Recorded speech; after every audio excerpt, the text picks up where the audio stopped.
So in talking about converting equations of ellipses, we're going to see some similarities to converting equations from a circle, but we're also going to see some differences here. So the first similarity is we need to make sure all of the variables are on the left and then any constants, so plain numbers, are on the right. And we also need to make sure our x's and y's are together. So what I'm going to do is I'm actually going to kind of do that all in one step. I'm going to move this plus 9 over to the left, okay, and make it equal to negative 9. But then I'm also going to take this negative 6x and just slide it over after the x squared. And then the plus 40y, I'm just going to slide over after the 4y squared. So that's going to be x squared, then the minus 6x, then the plus 4y squared plus 40y equals negative 9.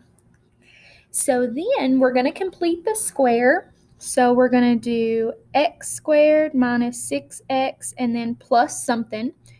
But here's where the first difference comes in. What we're going to do is when you complete the square, you want to start with just a plain x squared or y squared. That way you don't have to factor that leading number.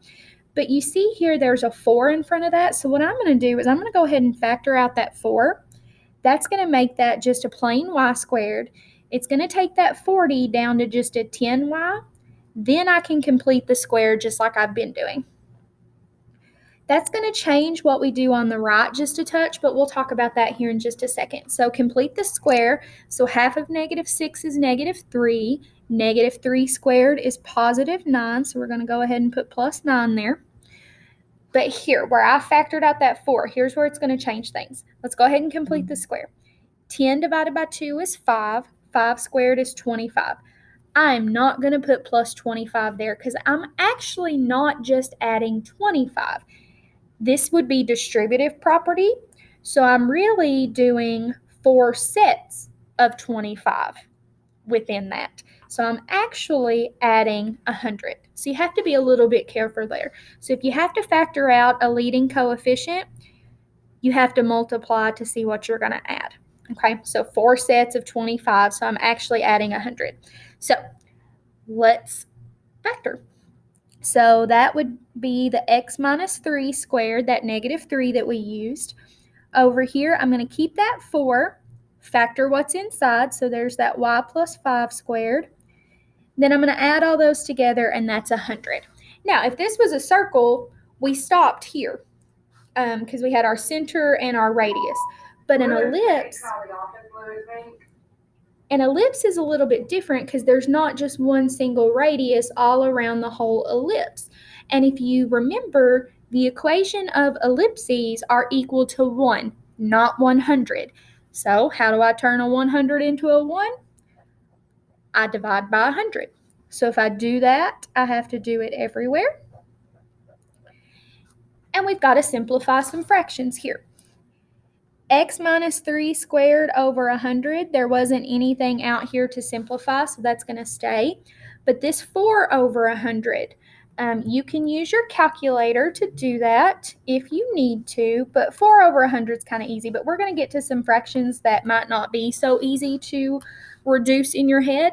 So that reduces to 1 over 25. If for some reason your calculator gives you a decimal here, go to mode and scroll down and make sure your answers are either maybe not auto, but this fraction approximation, you might want to highlight that. There is another thing to do, like if you have a decimal, you can go back to your alpha y equals menu, and down here you can convert that way. So if it happens to give you a decimal, there's ways to turn it back into a fraction. Either change the setting or use your alpha y equals menu. It's up to you. Either way, it turns into, like I said, 1 over 25. That 1 is not needed because actually the formula, I don't want anything up here with the center. I want just the center. So that makes it equal to 1. Now we're ready to do the rest of our problem. So there is half of our answer. We've got our equation. And from our equation, we can get some sets of information that help us kind of visualize the graph. So, of course, we get the center. So that would turn into a positive 3. That would turn into a negative 5. So we know where the center of that ellipse is going to be. Then we can find the vertices and the co-vertices. So remember the vertices, that's the endpoints of your major axis. So that's the farthest points of the ellipse. The co-vertices is the endpoints of the minor axis. So that's your closest points. So the vertices is going to use your A value. The co-vertices are going to use your B value. So how can you tell A from B? A is the bigger number. B is the smaller number. Major axis, minor axis.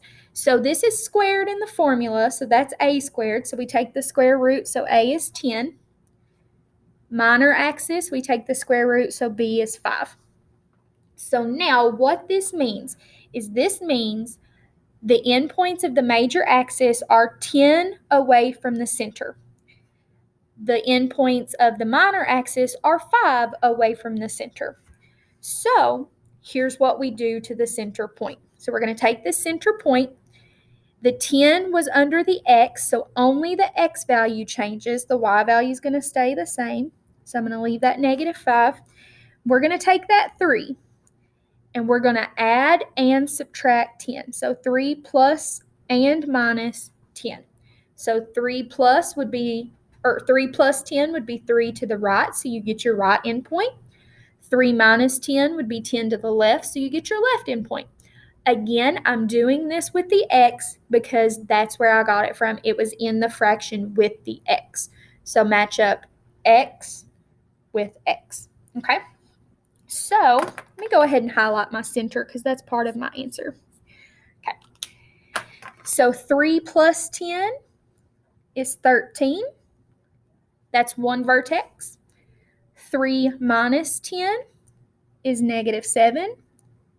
That's your other vertex. So those are your vertices. That's the farthest left, or the farthest right and the farthest left point. So then the co-vertices, they're in the fraction with the y. So this time I'm going to leave the x value alone, and I'm going to take the y value and add or subtract that b value, that 5. So negative 5 plus 5 is 0. So that's one co-vertex. Negative 5 minus 5 is negative 10. So there are your vertices and your co-vertices and how to match them up with your x or your y value.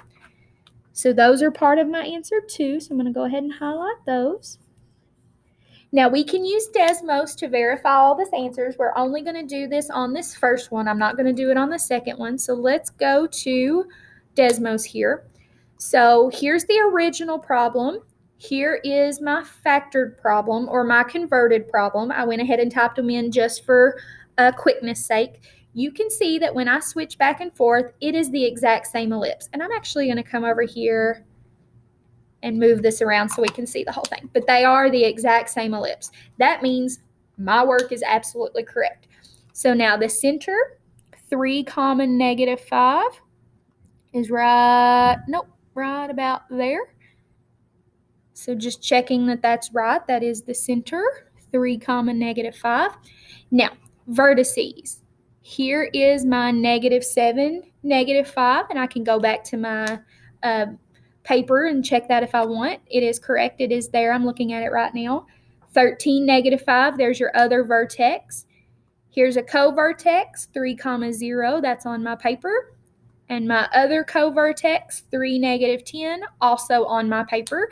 So you can just double check that all those points are on your ellipse, so you make sure you add and subtract correctly. So if you'd like to use Desmos to check your answers, you are more than welcome to do so.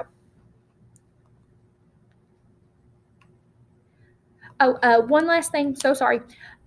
Typing in the fraction here, do not wait to type in the fraction till after you've done this section. It will not work right. So if you'll go ahead and hit the slash bar and get the fraction, that will help you. Totally forgot to mention that. That's my bad.